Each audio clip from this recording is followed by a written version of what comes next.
¿Alguna vez te has detenido a pensar en el momento exacto en el que la humanidad dejó de ser solo espectadora de la tecnología y comenzó a crearla? Esa historia no comenzó en el siglo XXI, con la invención de Internet, computadoras o celulares, ni siquiera con los avances de la inteligencia artificial.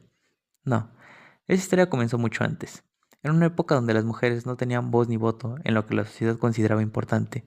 Y ahí, en esa época, una mujer vio lo que nadie más podía ver. Su nombre era Ada Lovelace. Nació en 1815, en un mundo donde las matemáticas, la ciencia y la lógica no eran precisamente áreas en las que se esperaba que las mujeres brillaran.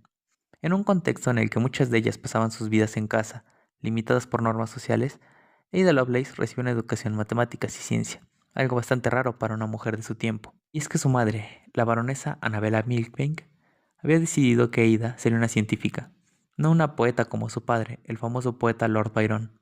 Su madre temía que Ada pudiera terminar como él, entregada solo a la poesía, sin poner en marcha su potencial intelectual, así que la crió bajo estrictas reglas de disciplina académica, y a pesar de que la educación femenina de la época estaba orientada a la música y las artes, Ada fue entrenada en las ciencias exactas. A los 17 años, Ada entró en contacto con Charles Babbage, un matemático e inventor británico que había creado lo que él llamó la máquina analítica, un aparato que muchos consideraban la precursora de la computadora. Aunque en su época no existían los términos que usamos hoy en día para hablar de programación o computadoras, Babbage soñaba con que su máquina fuera capaz de realizar cálculos complejos de manera automática, de hacer todo lo que los humanos hacían con los números, pero de forma más rápida y precisa. Ada, con su formación en matemáticas, se interesó profundamente por la máquina, pero a diferencia de otros que solo veían un conjunto de engranajes y ruedas, Ada vio algo más. Ella vio que esta máquina podría llegar a ser algo más grande. La máquina analítica no solo era capaz de hacer cálculos matemáticos, ella creía que también podría procesar símbolos, y si se le daba la instrucción adecuada, podría hacer música, arte e incluso poesía. Imaginemos por un segundo lo que eso significaba en ese entonces. Estamos hablando de principios del siglo XIX, una época en la que no existían ni siquiera los conceptos básicos de lo que hoy conocemos como programación. Pero Ada no solo entendió cómo funcionaba la máquina, vio su potencial infinito. En su mente, la máquina analítica podía hacer mucho más que resolver problemas matemáticos. Podía procesar información, podía ser programada. Y ahí, en ese momento, Ada describió lo que se considera el primer algoritmo destinado a ser procesado por una máquina.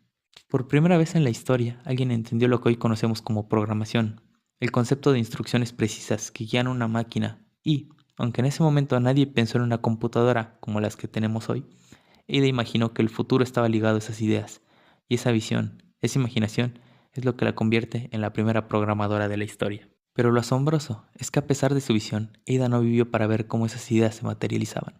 No vio las primeras computadoras ni las primeras máquinas que pudieran ejecutar su algoritmo. Vivió una vida difícil, marcada por la enfermedad y la pobreza, y murió en 1852, a los 76 años, sin saber que a partir de sus escritos el mundo cambiaría para siempre.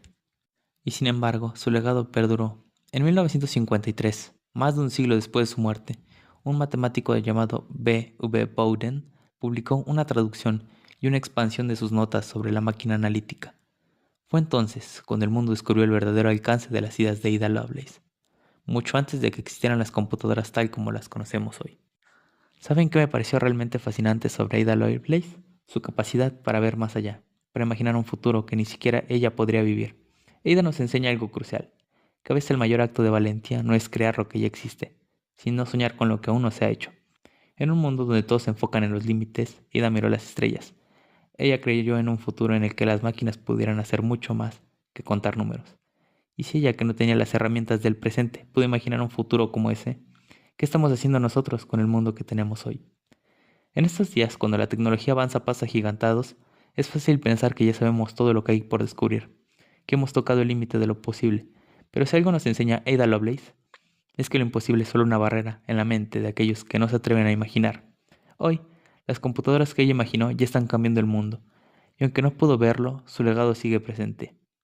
Así que la próxima vez que enfrentemos un reto o nos sentamos limitados por lo que parece imposible, recuerden a Ada. Ella nos enseñó que aunque el mundo no siempre te entienda, lo más grande que puedes hacer es imaginar algo que aún no existe y dar el primer paso para hacerlo realidad.